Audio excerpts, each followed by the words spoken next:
Desperate alien mother pleaded, "Feed them, human. I'll be yours until my last breath."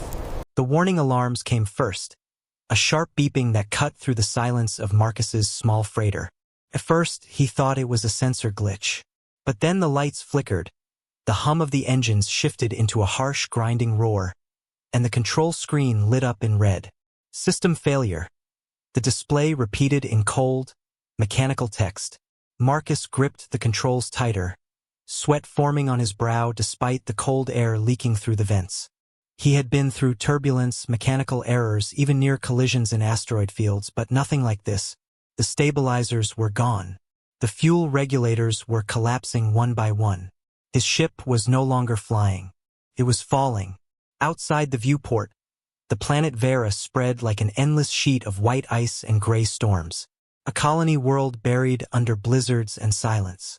It had been abandoned in most records, forgotten in trade routes. Marcus had planned only to skim its orbit for recalibration before heading back to a safer lane. But fate had other plans. The freighter shuddered violently as the engines flared and died. Sparks rained from the ceiling, the smell of burning circuits filling the cockpit. Marcus pulled hard on the controls, fighting to angle the ship toward a softer descent. His teeth clenched as gravity seized the vessel, dragging it down faster and faster. "Come on," he muttered through gritted teeth, wrestling with the failing system. "Hold together, just a little longer." The ship groaned like a wounded beast. Warning lights blinded him. The ground loomed closer, white plains rising like a wall. Marcus slammed emergency protocols, firing what little power remained into the forward thrusters. For a heartbeat, the descent slowed, but then the left wing tore free, vanishing into the storm. Impact. The freighter struck the frozen ground with a scream of metal. The world spun. Marcus's body slammed against his restraints, pain exploding through his ribs. The ship skidded across the ice, carving a deep scar in the snow before coming to a brutal halt against a ridge of stone. Silence followed, broken only by the faint crackle of dying systems. Marcus's breath came in ragged bursts. Every muscle burned. His vision blurred with pain. But he was alive. He forced trembling fingers to release the restraints, his body collapsing forward. The cockpit was shattered, its glass rimmed with frost. Snow blew in through the broken panels, covering the floor in white. For long minutes, Marcus sat there, clutching his side, waiting for the dizziness to fade. Survival instinct finally drove him onward. He staggered to his feet, dragging his survival pack from the storage compartment. The cold bit instantly at his exposed skin, reminding him that this world would not wait long before claiming him. He stumbled out of the wreck, boots sinking into the snow. The storm howled like a living thing, winds slashing against his face, forcing him to squint into the endless white. The wreck behind him hissed with smoke and sparks, but there was no safety there. No heat, no power. If he stayed, he would freeze before morning. He trudged into the storm, guided only by the instinct to keep moving. His breath rose in heavy clouds, his legs growing heavier with each step. The wind tore at him, throwing snow into his eyes until the world became a blur of shifting gray. He thought, more than once, that this might be his grave, that he would vanish into the storm like countless forgotten colonists before him. But then, through the swirling frost, he saw it. The faint outline of a structure half buried in ice. A shelter, broken and battered, its walls leaning under the weight of years. Marcus's heart pounded. Shelter meant hope. He forced his body forward, every step a battle until he reached the ruined doorway. Inside, the air was still freezing, but the wind was muted. He took a deep breath, relief rushing through him, until he noticed he was not alone. In the far corner, beneath a wall of shattered metal and frost, someone was huddled. A woman. Her skin was the color of pale blue light, glowing faintly in the dimness. Long black hair fell around her shoulders in tangled strands. Her frame was thin, her clothes torn, but she carried herself with a quiet grace even in ruin. In her arms were two small children, their faces soft but hollow from hunger, their silver eyes too large for their fragile bodies. The woman lifted her gaze to him, her lips trembling. Her voice cracked as she whispered words that froze Marcus to his core. "Feed them, human. I will be yours until my last breath." For a long moment, Marcus simply stood frozen in place. The storm outside roared like an angry beast, but inside the ruined shelter, her words echoed louder than the wind. "Feed them, human. I will be yours until my last breath." The silver eyes of the children fixed on him, hollow and frightened. They clung to their mother's arms, their tiny hands trembling from hunger and cold. Marcus felt a weight press down on his chest, heavier than the wreckage he had crawled out of. Slowly, he reached for his survival pack and lowered himself onto the frost-covered floor. His hands were shaking as he opened the pouch. Inside was not much: emergency rations, a small flask of water, a strip of dried fruit, a protein bar. Barely enough for one man to last a few days. Not nearly enough for three. Still, Marcus unwrapped the protein bar and broke it into smaller pieces. He extended his hand toward the children. They hesitated at first, staring with wide eyes, until Celera gave them a small nod. With trembling fingers, the children reached out and took the food. Their teeth sank into it slowly, as though afraid it would vanish before they swallowed. Marcus watched in silence, his throat tightening. He had seen poverty before on frontier worlds. He had seen hunger in abandoned colonies where trade ships no longer came. But this was different. This was not just hunger. This was desperation carved into the bones of children, and a mother's soul worn raw by fear.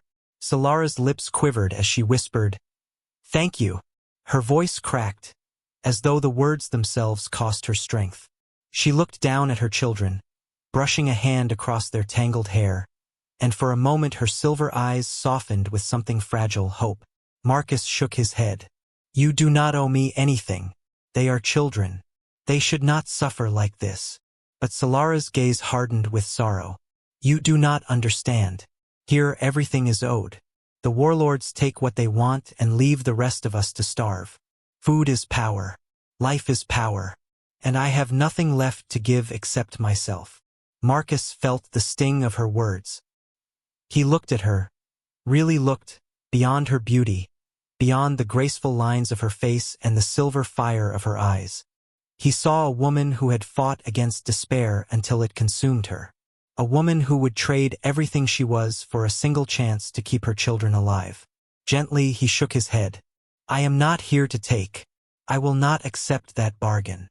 Celera blinked at him, confusion flickering across her face. "Then why would you help us?" Marcus searched for the answer and found it in the quiet rise and fall of the children's breaths. "Because I can. Because someone has to. And because no mother should ever have to beg for her children's lives." The silence stretched between them, heavy but not hostile. Celera stared at him as if trying to see through his words into his heart. Finally, she lowered her eyes, clutching her children closer. That night, Marcus shared the last of his rations with them. He used his portable heater to warm the small room, its faint orange glow chasing away the frost. The children curled close to their mother, their breaths steadying as sleep claimed them. Marcus sat nearby, staring into the flicker of light, exhaustion pulling at his bones. Solara's voice broke the quiet. "You are not from here." "No," Marcus said. "I was passing through. My ship failed." She tilted her head, studying him with cautious curiosity. "Then you will leave when another ship comes." Marcus did not answer immediately. He thought of the wreck buried in snow, of the long silence that might stretch before rescue arrived. He thought of the storm outside, endless and merciless. And then he thought of Celera, holding her children like a shield against the world. "Maybe," he said finally, "but until then, I will help." Her lips parted as though she wanted to argue, but no words came. Instead, she simply looked at him for a long time before lowering her gaze again. In that fragile moment, something shifted. Not trust, not yet, but the faintest thread of understanding. A bond formed not in words, but in the quiet space between survival and despair. Marcus leaned back against the broken wall, closing his eyes. The storm howled beyond the shelter, merciless and endless. But inside, for the first time since his crash, he did not feel entirely alone. The storm passed slowly, dragging its claws across the night. When dawn finally broke, the sky above Vera was still gray, but the wind had softened into a restless whisper. Marcus stirred from restless sleep, his body stiff from cold and pain. He opened his eyes to see Celera crouched by her children, brushing their hair back from their small faces. They looked different already. Not strong, not yet, but the sharp edge of desperation had eased. Their breaths came easier. Their cheeks carried the faintest hint of color. Marcus felt something stir inside him, a quiet pride and a sense of purpose. Celera noticed him watching. Her silver eyes held a strange mix of caution and gratitude. "You saved them," she said softly. "I gave them food," Marcus corrected. "You are the one keeping them alive." Her lips curved, not quite into a smile, but into something lighter than sorrow. She shifted closer, speaking in a hushed tone so the children would not hear. "You need to understand this place, human. You need to know what waits beyond the storm." Marcus leaned forward, listening. "This colony was meant to be a promise," Celera began, her voice steady but bitter. "They said Vera would be a home. They sent us here with ships full of supplies, tools, machines to fight the cold. But when the storms grew worse and the harvests failed, order broke apart. The strongest took control. They called themselves warlords. They seized the stockpiles, the weapons, the generators. They keep themselves warm and fed while families like mine starve in the snow." Marcus's jaw tightened. He had seen greed before in trade guilds, seen men exploit the weak, but never like this. "And no one fights back?" Celera shook her head. "Those who try vanish. Their enforcers hunt us. They patrol the ruins and drag away anyone who dares to steal. They make examples of the desperate. Most people are too weak, too afraid." Her voice broke slightly, and she pulled her children closer. "My mate was one of them. He tried to take food for us. They found him. He never came back." The weight of her words hit Marcus like a stone. He lowered his gaze, feeling the anger rise inside him. He looked again at the children, their silver eyes blinking with fragile innocence, and he knew the truth. If things continued this way, they would not survive.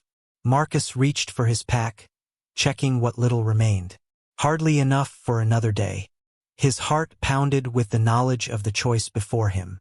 He could wait here for rescue, hoard the scraps he had, and maybe survive until help came. Or he could step into Celera's fight, knowing the danger it would bring. When he finally spoke, his voice was firm. "You said they hoard the food. That means there are supplies still out there." Celera hesitated, searching his face.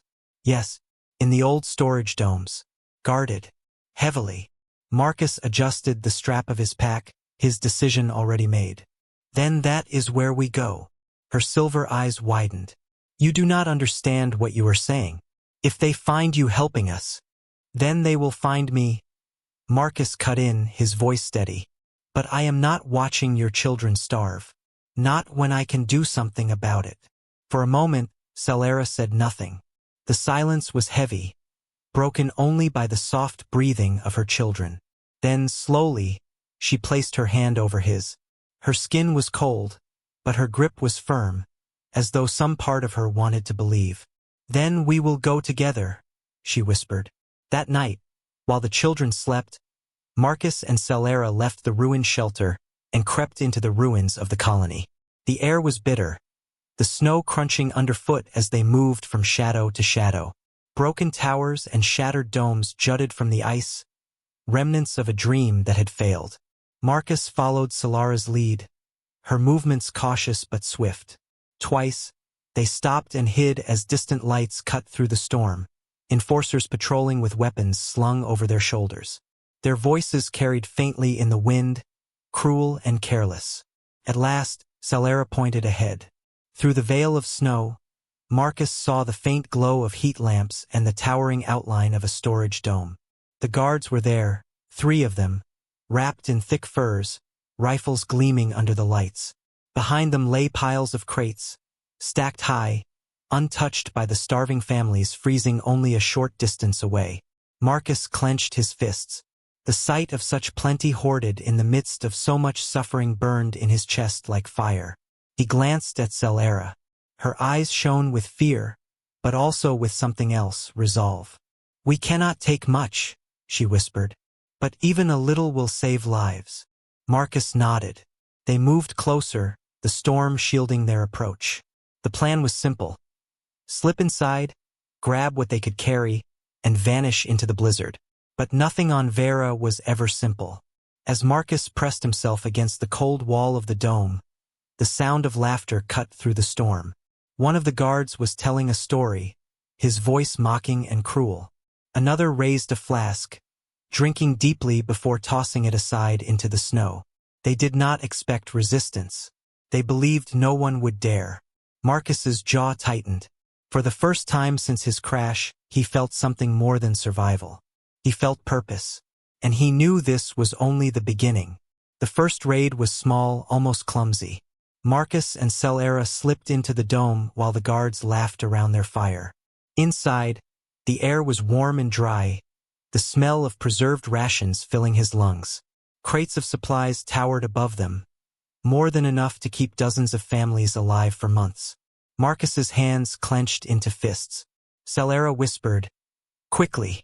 They moved fast, taking only what they could carry: dried food, sealed water packs, and a few medicine kits hidden near the back.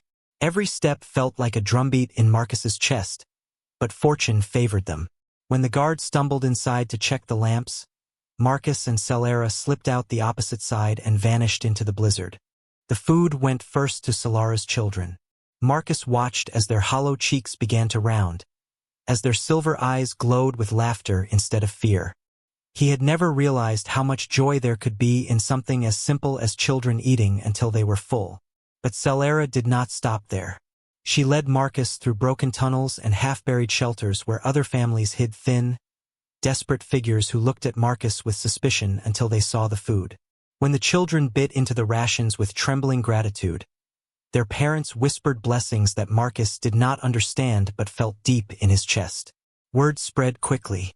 A human had come from the storm. A human was helping them. And so the raids continued. Each time, Marcus and Celera carried back more. Sometimes they barely escaped, slipping through the snow with guards shouting behind them. Sometimes they had to fight. Quick, brutal clashes in the dark where Marcus swung a metal pipe or Celera slashed with a scavenged blade. They always carried scars back with them, but always they returned with food. The colony whispered their names now, spoken in the shadows. The human, the blue mother, symbols of defiance. The warlords heard too, and their fury grew. Enforcers doubled their patrols. Posters were nailed to broken walls with crude sketches of Marcus's face beside the word traitor. The danger only bound Marcus and Celera closer. Nights became their sanctuary. While the children slept, they would sit near the heater's faint glow, speaking in hushed voices. Marcus told her of the stars beyond Vera, of warm worlds where snow never fell. Celera told him of her people's old songs, of how they once danced beneath skies filled with light instead of storms. Sometimes she laughed, soft and almost forgotten, and Marcus felt the sound like warmth spreading through his frozen bones. Sometimes he caught her watching him with eyes that held both fire and fear. The children changed too. They no longer looked at Marcus with cautious stares. They ran to him when he returned from raids, clutching his arms, tugging at his coat, calling his name with silver-eyed joy. One night, as they huddled close, the younger child, barely more than a whisper, looked up and called him father. The word pierced Marcus deeper than any blade. He froze, unsure if he had heard correctly, until Celera's eyes met his across the fire. Her lips trembled, and she lowered her gaze. But she did not correct the child. Days blurred into weeks. Snowstorms rose and fell. Marcus and Celera fought, hid, stole, and survived. And through it all, the bond between them grew. It was in the way her hand brushed against his when they passed food between them. It was in the way his heart quickened when she smiled despite the ruin around them. It was in the nights when their shoulders touched as they watched the fire fade. Silence sang more than words ever could. But the storm was building. One evening, while returning from a raid, they saw smoke rising over the ruins. Families were being dragged from hiding places, their shelters burned. The warlords had grown tired of whispers. They wanted to break the colony's spirit with fire and terror. Celera clutched Marcus's arm, her voice a sharp whisper. "They know. They are hunting for us." Marcus looked at her children, their eyes wide with fear, and felt the weight of the choice pressing down on him again. He could run. He could hide. But he knew there would be no end to the pursuit. And as Solara's hand tightened around his, he realized something else. He was no longer just a survivor lost on a frozen world. He was a part of this fight. He was part of this family. The warlords had declared war on the weak. Now Marcus would declare war on them. The warlords believed fear would keep the colony silent. For a time it had. But when Marcus and Celera returned to the ruins and saw families huddled in the snow, saw children weeping as their homes smoldered, something broke inside the people of Vera. For every life the warlords crushed, more colonists turned their eyes to Marcus. He was human, an outsider, but he fought when others were too weak. He shared his fire. He risked his life. In the silence of a ruined hall, voices rose around him, pleading, desperate, and ready. "We will stand with you." It began with a handful, starving workers clutching rusted tools, mothers shielding children behind them, old men who had nothing left but their fists. Marcus looked at them, saw the flicker of fire in their eyes, and felt the weight of leadership settle on his shoulders. He did not ask for it. He did not want it. But he could not turn away. Celera stood at his side, her silver eyes fierce. They need more than food now. They need hope. Hope came in the form of fire and steel. Their raids grew bolder. No longer stealing scraps, they struck at patrols, ambushed supply lines, shattered the myth that the warlords could not be challenged. Marcus fought like a man with nothing left to lose. Every swing of his blade fueled by the faces of children he refused to see starve. Celera fought beside him, graceful and deadly, her dark hair whipping in the storm as she cut down those who had once taken everything from her. The people rallied. Whispers turned to shouts. Broken shelters filled with voices rising together. For the first time in years, the warlords faced something they had not expected: resistance. The final battle came in the heart of the colony, at the gates of the largest storage dome. The warlords had gathered their enforcers, armored and armed, confident in their superiority. Snow swirled around the battlefield as Marcus and Celera led the colonists forward. At first, it seemed hopeless. The enforcers fired into the crowd, scattering the weak. But Marcus stood firm, his voice carrying above the storm. "They want you afraid. They want you starving. But look around you. Look at how many we are. They cannot kill us all. And if we do nothing, they will kill us slowly. Fight. Fight for your families. Fight for your children." Something broke free in the hearts of the people. Tools became weapons. Stones flew through the air. The storm itself seemed to rise with their cries. Enforcers fell beneath a tide of desperation turned into fury. Marcus fought at the front, Celera at his side. Their movements won. When the warlords themselves appeared, clad in heavy furs, wielding stolen rifles, the crowd surged forward. They were no longer untouchable kings. They were men facing the rage of a people who had nothing left to lose. It was brutal. It was merciless. And when it ended, the snow was stained red. But the warlords lay broken at the feet of those they had once ruled. Silence followed, heavy and sacred. Then a single cry rose, spreading through the survivors. "Free! We are free!" The storage dome was opened. Crates of food, medicine, and fuel were dragged into the streets. Families ate until their tears froze on their cheeks. Fires were lit, warming hands that had known only cold. For the first time in years, the colony breathed. In the weeks that followed, Marcus helped rebuild what had been shattered. He patched walls, repaired heaters, and taught the colonists how to guard their own supplies. But more than that, he stayed.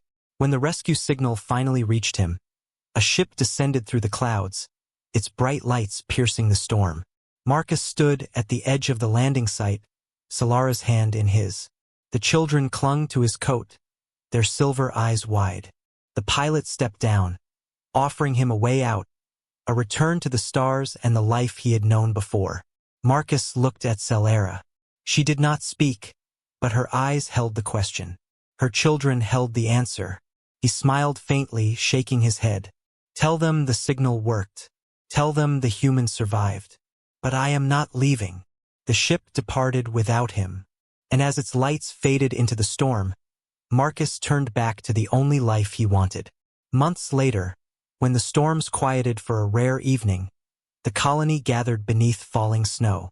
Fires burned bright. Laughter carried through the air. Marcus stood beside Solara, her children clutching his hands, as the people spoke words of unity and blessing. There, among the ruins and the snow, Marcus and Solara were bound together, not as a bargain made in desperation, but as partners, as family, as love found in the harshest of winters. The children called him father, Solara called him husband, and the colony called him hope. On Vera, where storms had once buried every dream, warmth returned, not from the sun, but from the love they built together.